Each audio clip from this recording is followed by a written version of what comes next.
On to a Gravitas special report. Ukraine has launched another deep drone strike, this time targeting Ozon after repeatedly hitting wild berries. On the other hand, as missiles continue to rain on Ukraine, civilians also facing the danger not only from the skies but also from a severe shortage of air defense systems and proper shelters.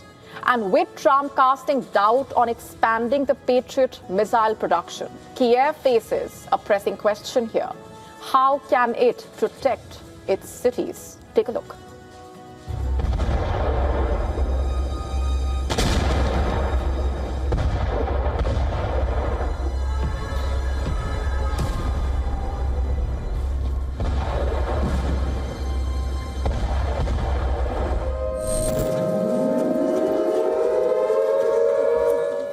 The warning sirens sound.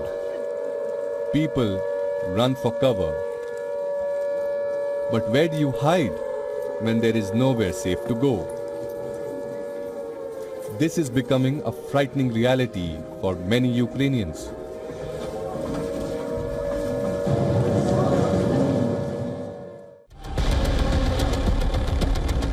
On Thursday, Russia launched another heavy wave of missiles and drone attacks across Ukraine. Explosions rocked cities. Air defense systems raced to intercept incoming threats. And once again, civilians were forced to take shelter wherever they could. But Ukraine's problem is growing.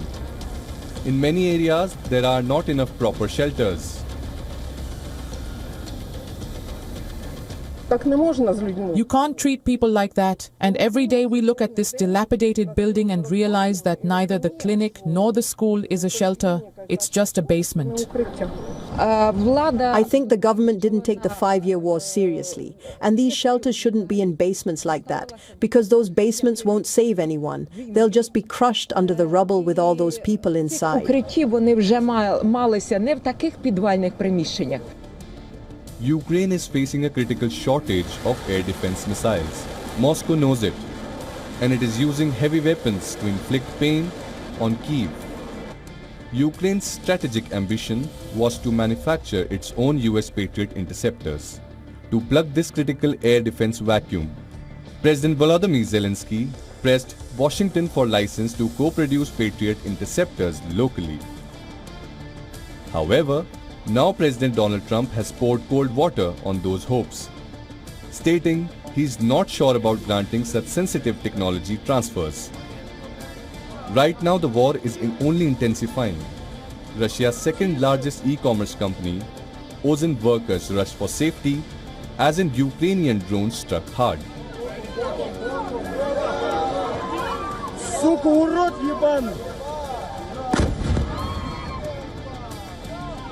This comes in the back of Ukraine's attack on a dozen wild berries site in Russia since July 18 in a bid to disrupt the operations of the company.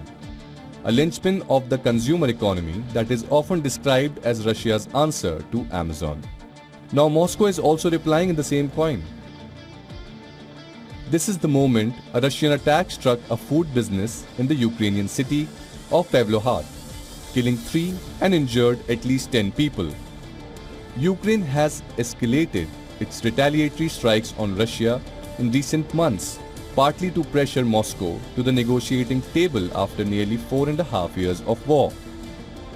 Last month was the deadliest for civilians in Ukraine since April 2022, as Moscow ramped up its long-range strikes on towns and cities across Ukraine.